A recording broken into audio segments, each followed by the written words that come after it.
Olá pessoal, aqui é o Renato Haddad. O objetivo deste vídeo é mostrar mais uma novidade do Entity Framework Core 2.1 versão final, o qual eu vou abordar o dbQuery. O que é o dbQuery? Para que ele serve? Então vamos lá. Bom, eu tenho um projeto, que é o anterior que eu criei no exercício do Lazy Load. Você pode até assistir a aula para ver exatamente como que eu criei do zero. Mas a ideia é a seguinte, a ideia é pegar esse projeto e usá-lo como base, porque esse daqui já tem as duas tabelas que eu preciso, que são categoria e produtos.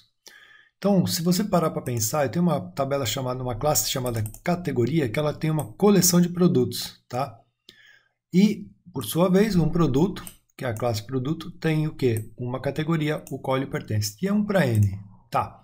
Então, eu preciso ler o quê? Eu quero ler dados da categoria, que é o dados, que é o nome da categoria, mais os dados da classe produto. Você poderia fazer tranquilamente isso com link. Mas a ideia é mostrar justamente o dbQuery. Para que serve o dbQuery? Ele serve para você ler o quê? Consultas. Espera aí, consultas? Isso, consulta que tem no banco de dados. Mas por quê? Então vamos parar para pensar. Ó. Vamos lá no banco de dados, tá? O banco de dados está aqui, ó. Em views não tem nenhuma pronta. Vamos criar uma nova?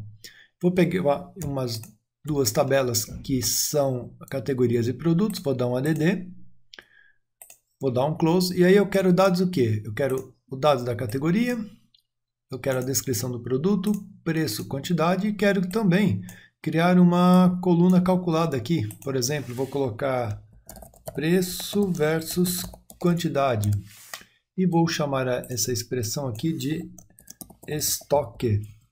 Estoque. Pronto. Vamos salvar isso aqui e vamos dar um nome, VW Produtos. Muito bem, por que VW? Que é de view. Então, vou executá-la e olha só o resultado.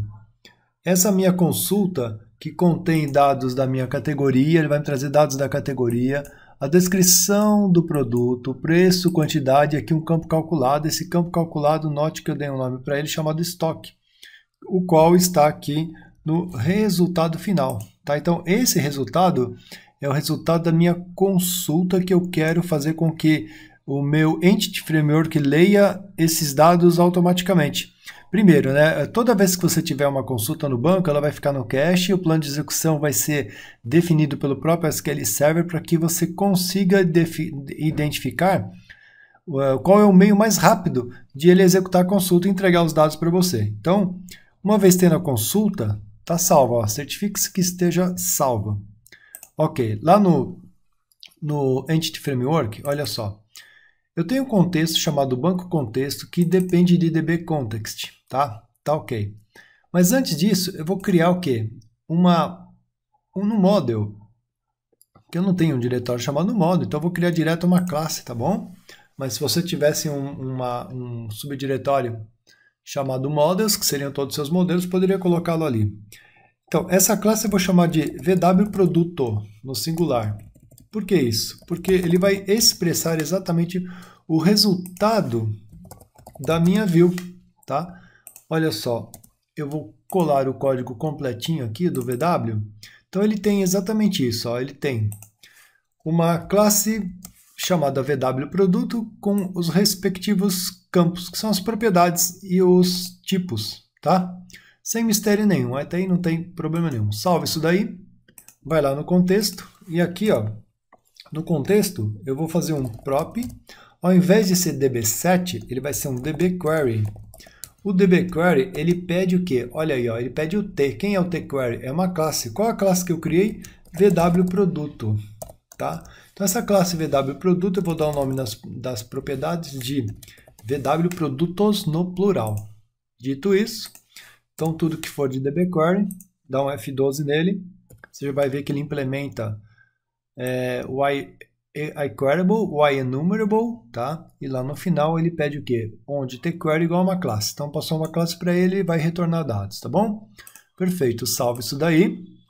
Uma vez estando salvo, nós temos que ler os dados. Então, vamos lá no program. Ali eu vou criar um método aqui, ó, ler query de produtos. Esse método não existe, Ctrl+Enter, ele cria. E o que eu preciso? Eu preciso fazer um using automaticamente de var ctx, que é o nome da minha variável, igual a new do meu banco contexto. O banco contexto contém exatamente quem? A minha dbQuery. Então, esse dbQuery, agora olha o código para ler os dados. É simples, ó. Tem aqui um console writeline, ler dados da consulta, ctx.vwprodutos.toList, pronto. O toList ele foi lá e leu os dados.